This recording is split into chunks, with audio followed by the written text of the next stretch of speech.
This is a summary analysis and critique of Think Like a Freak by Stephen D. Levitt and Stephen J. Dubner, created by me, Muhammad Ali.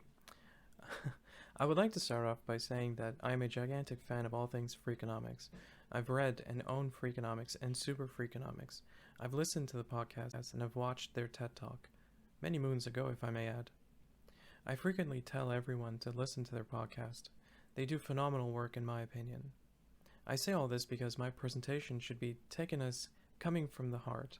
It is not meant to be mean-spirited or offensive, and more importantly, it could be wrong altogether. I will try to be as logically sound as I can be.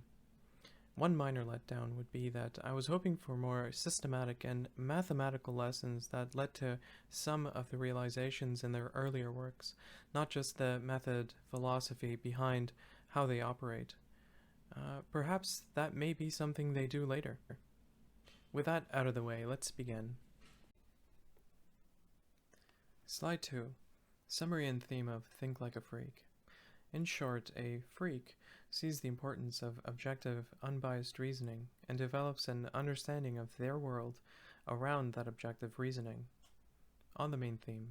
This book was a bit tricky to understand, but in short, the main theme is two parts. 1.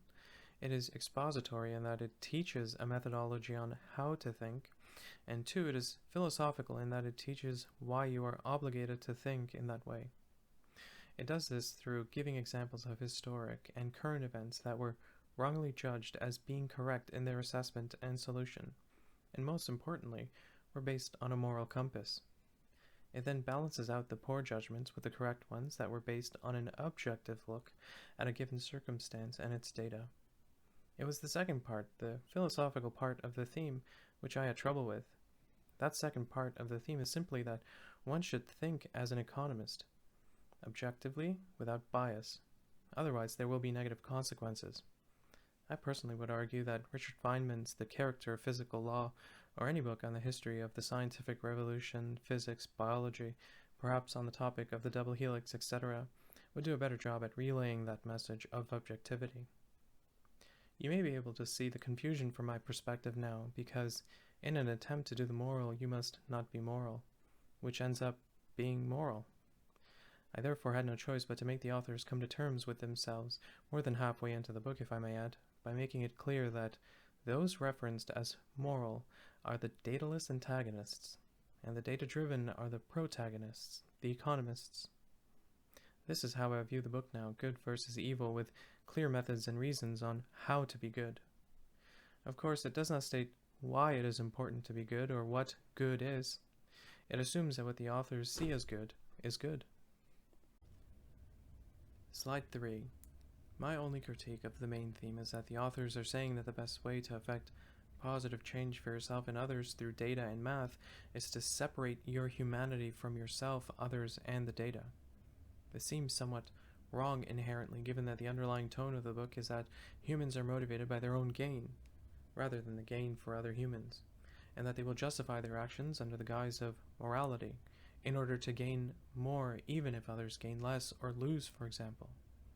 So in order to do the right thing, you must remove your morality. Removing your morality will help you see yourself and others as numbers, not as humans, and when you do that, you will have become more moral and will have created positive outcomes all around. That is the hope of the authors, of course. I would argue that you could end up a machine man, or a charlatan disguising your decisions as being machine-like in nature, when in fact they could be self-serving. Because let's face it, we are human and self-serving. And you will have gained more, while others perhaps gained less or lost. The authors therefore don't present the dangers of the self, the danger being someone that thinks or pretends they are data-driven, but in fact are driven by self-motivation, or worse, someone that is data-driven and a machine man, who takes actions that have negative consequences on the self and others because the data says so. Example, I could just as easily write a book where I show the folly of data-driven decision-making, showcasing calamities of the world, versus those who were guided by the moral compass and caused far more good. I could pick and choose examples of where data was used improperly and then show where judgments based on a moral compass led to far better outcomes. It can be argued that the moral compass was used correctly at first but then abused. One could also argue, therefore, that you could replace moral compass with a freak's compass. We are human, after all. Essentially, the authors did not prove that being data-driven is the more moral way of thinking, only because they did not address all the wrong ways people can manipulate themselves and others using data, but also all the ways machine men can create devastation for themselves and others in the name of data. Data, of course, that could be wrong. A good book that tackles this issue is Factfulness by Hans Rosling. In it, one of his arguments is that there is no good data-driven and poor data-driven decisions. Decisions should always be critiqued, and people need to be critical when applying a single decision from those who, quote-unquote, know better, especially if it affects millions of people. They then need to monitor the outcomes of those decisions without bias. He also argues that being in a state of realism, not seeing the world in a positive or negative light, is important. With him being a doctor who helped stop the spread of Ebola before it sprang out of control in Africa, I would argue his philosophical approach to data does not involve removing one's morality from it. Slide 4. Back to our summary. But on a side note, I've noticed that there is a trend in writing whereby it is not enough to prove you are right, but it is important to prove that the opposing view is wrong. You are essentially debating, but with an opponent's point of view, not the opponent themselves. Malcolm Gladwell writes in this fashion, and Nassim Taleb. Taleb is interesting in that he hits you with a wave of both good and bad ideas all at once, with the waves getting larger and larger, but, ironically, more manageable. Slide 5. On the subordinate themes.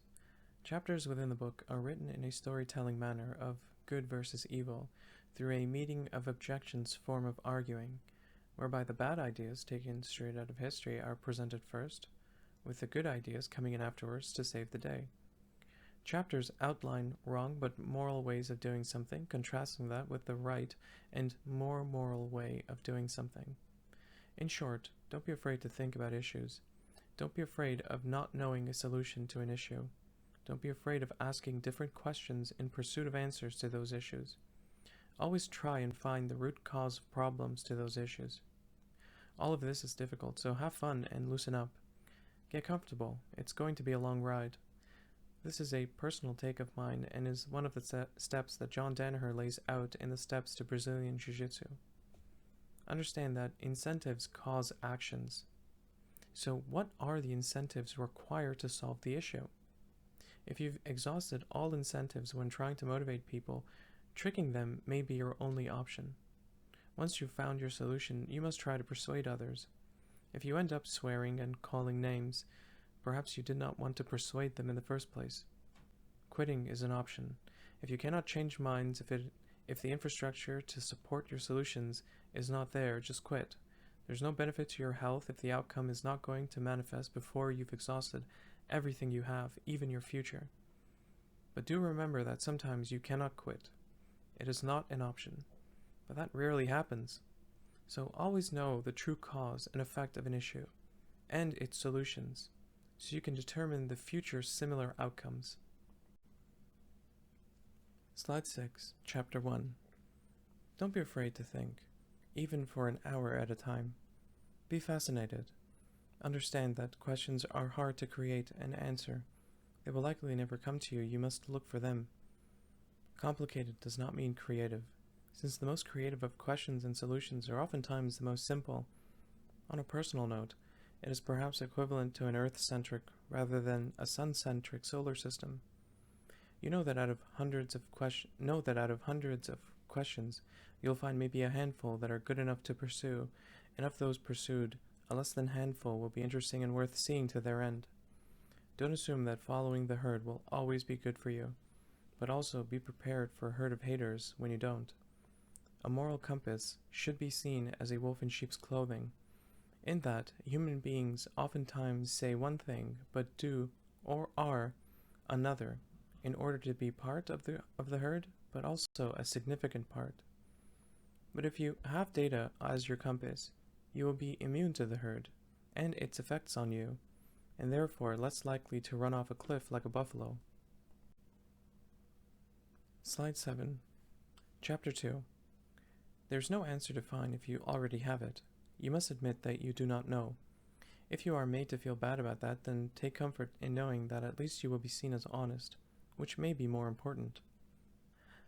Unless you want to be a politician or a businessman.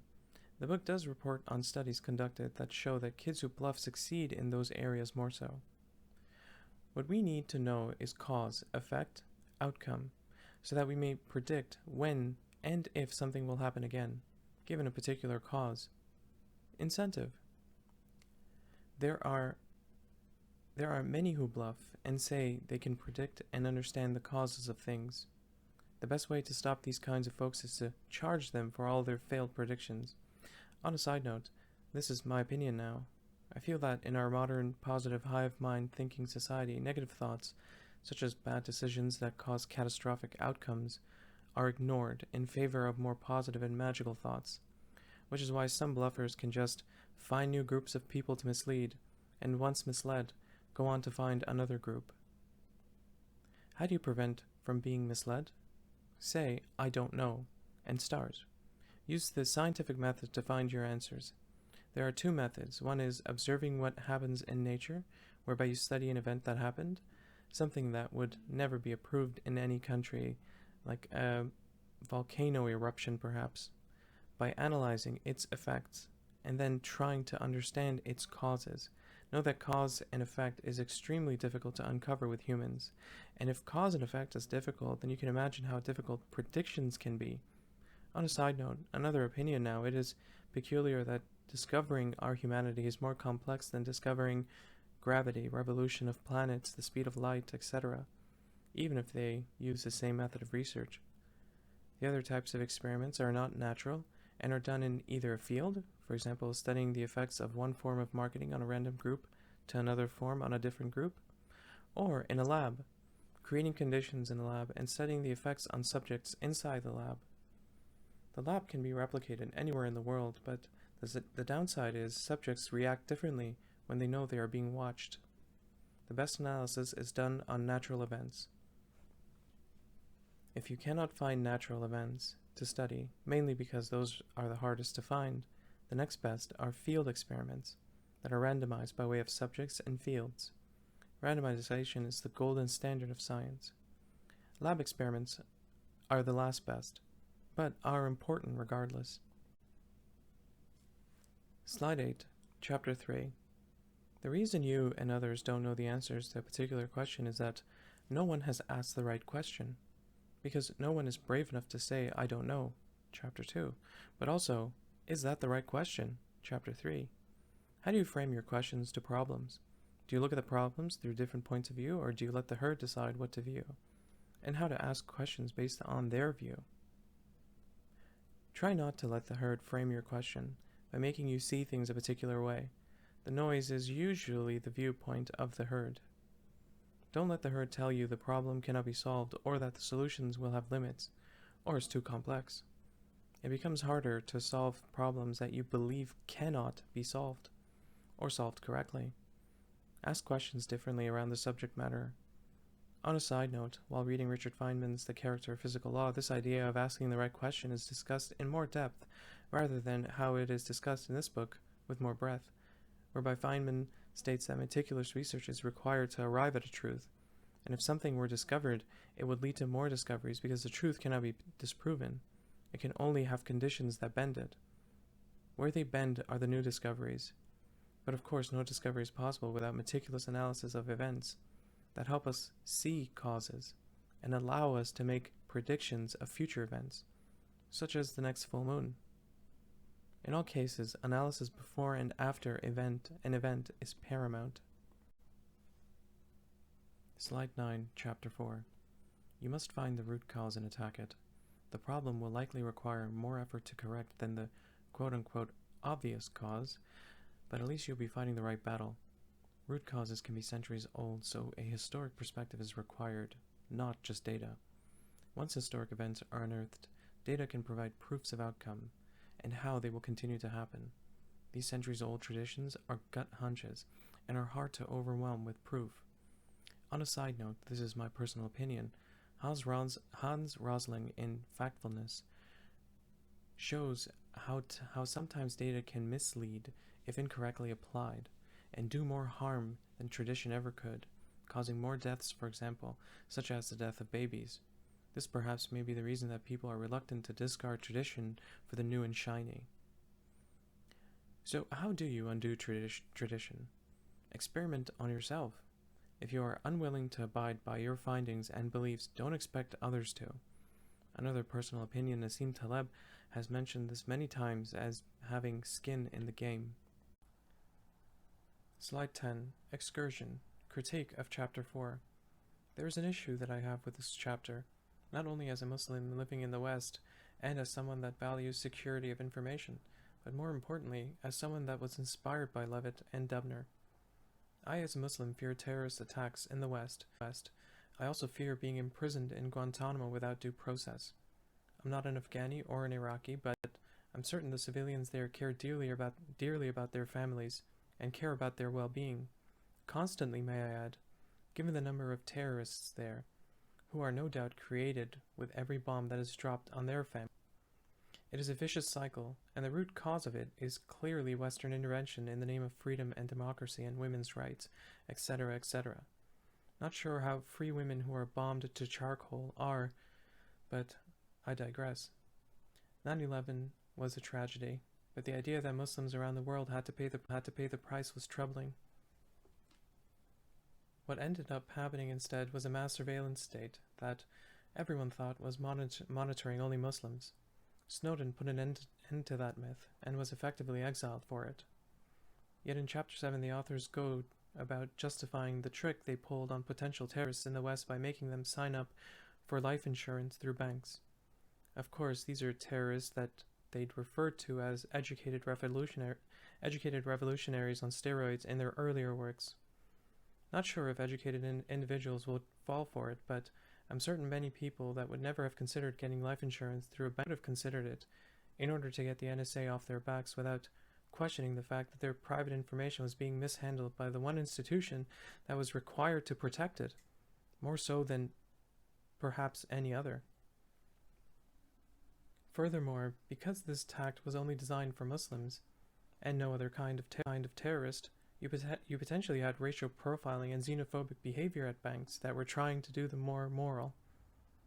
This of course starts with Muslims, but no doubt will end with all minorities all the time.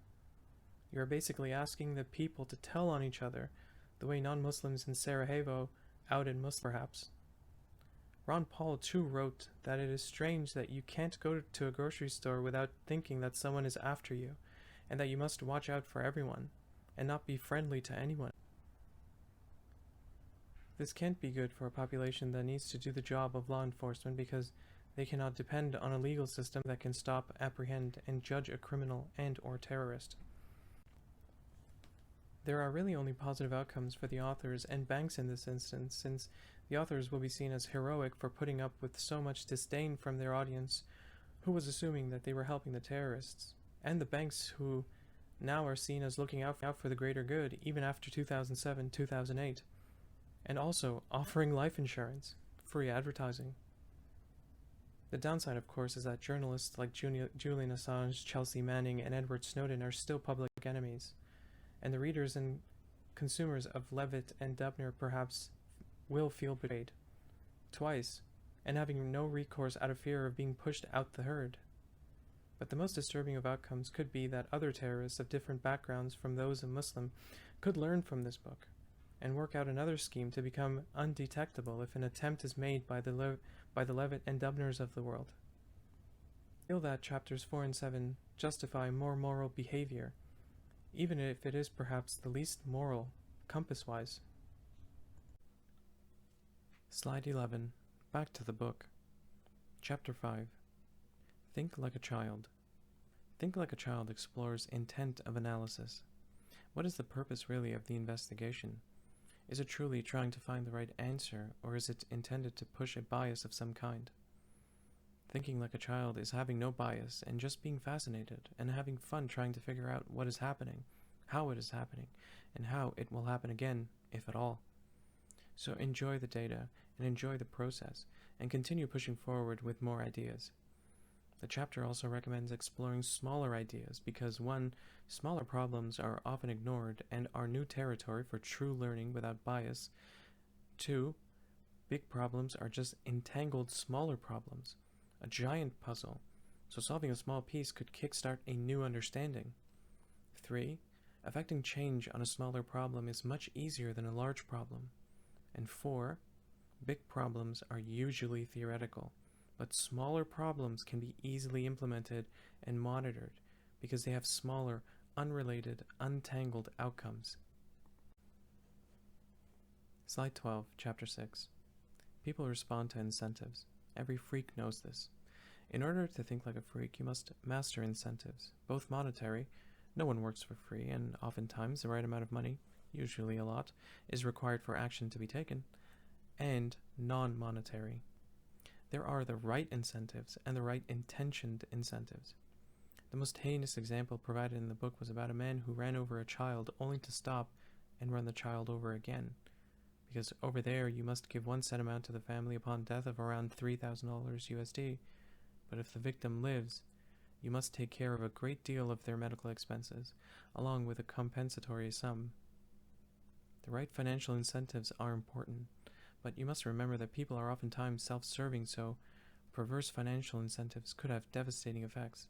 However, this example seems a bit too anecdotal to be seen as the norm in my opinion, since there are hit and runs on children in places where there aren't such financial recompense, but prison instead. Michael Lewis perhaps did a better job at addressing this in The Big Short. Non-financial incentives are effective too, and a lot cheaper. They are, however, more difficult to understand because it requires research into people to figure out what they want or desire most. Know that human beings say one thing, declared preferences, but oftentimes do another, observed preferences. It is the job of a freak to understand the gap between the two. Why is it there? And how to deal with it. For example, if you are in negotiations and need to know incentives, to know what the other really wants can be deduced as being the opposite of what you want. If done right, incentives can be implemented for the greater good as well as personal gain. Slide 13, Chapter 7. You can catch more flies with honey than vinegar. No fly wants to get caught, and wants honey. Make them believe they will get what they want without a downside, and their true nature will come out, hopefully trapping them and leaving you clear of them. That is about the gist of this chapter. However, the next slide does outline a great many problems I have with it. Slide 14. Excursion. Critique of Chapter 7. On herd mentality.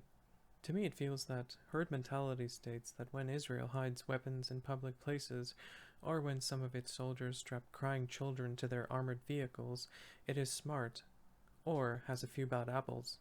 But when Palestine is accused of it, it is a terrorist state. There is a double standard the herd applies here. On Nigerian scams that use techniques from Chapter 7 but are not moral at all. Not sure what the message is with the Nigerian scam story that was inserted in the chapter. This is the only story that negates my terminology I applied in the beginning that using data is more moral. Because what the Nigerian scammers are doing is anything but any kind of moral. Using this particular example of tricking people into segmentation is somewhat strange. The only real saving grace is Chapter 5, Think Like a Child. In that chapter, it is stated you must think like a child, and a child doesn't look at intent. A child just sees big numbers and evaluates them objectively without seeing the herd, political, legal ramifications of their actions taken based on the data. So I guess if you see the world in that manner, you are okay, because a child can learn from the scam techniques and try to save themselves and others from it, hopefully. Slide 15. Chapter 8. Persuading others on how important your findings are is hard. What makes it even harder is name-calling. Do not call people names when trying to persuade them. If you do, they will certainly never heed your advice or findings, whereas before they may have. Try to tell a story with your data because people tend to remember stories that resonate with them. Stories make people live in the shoes of the people in those stories. which can help in persuading them to your side. They are far more easily used to capture attention and a part of someone's memory storage, rather than reams of data-ridden paper. So feel free to lay stories with rules or pieces of your findings to help people easily understand. On a side note, Richard Feynman lectured in such a way whereby he gave mathematical examples and then gave a story around them so they would make sense, and so that people could remember what they are meant to be used for. If all avenues of convincing is exhausted, just walk away, because you will likely be having dinner soon, and no one wants to eat angry. Slide 16, Chapter 9. Do not be afraid to fail or quit. Sometimes what you know will happen won't for a long time, until the technology or people's opinion catches up. Celebrate your failures. Do not shy away from them. What is gone in research and development is gone. Do not sink more money into something that will likely fail. Do not let politics or fear of failure keep you from doing what is right. People don't remember the shuttle launches that went without a hitch, but they do remember the O-ring tragedy of the Challenger, and how, if it weren't for the politics of launching as soon as possible, those astronauts could still have been alive today. However, if your country is on the brink of being taken over by, let's say, the Nazis, in the way that Britain was, you cannot quit. But not many of us face life and death challenges as those regularly. So get to understand the importance of quitting something that is causing you more harm than good. It will likely be best for you overall. Slide 17.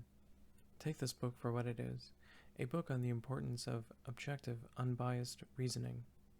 My recommendation for a future book, however, would be one that outlines in detail how the authors came about some of their previous ideas and conclusions from Freakanomics or Superfreakanomics, any obstacles they faced in researching the idea, the mathematics and economic principles they used to conclude their findings, etc., etc.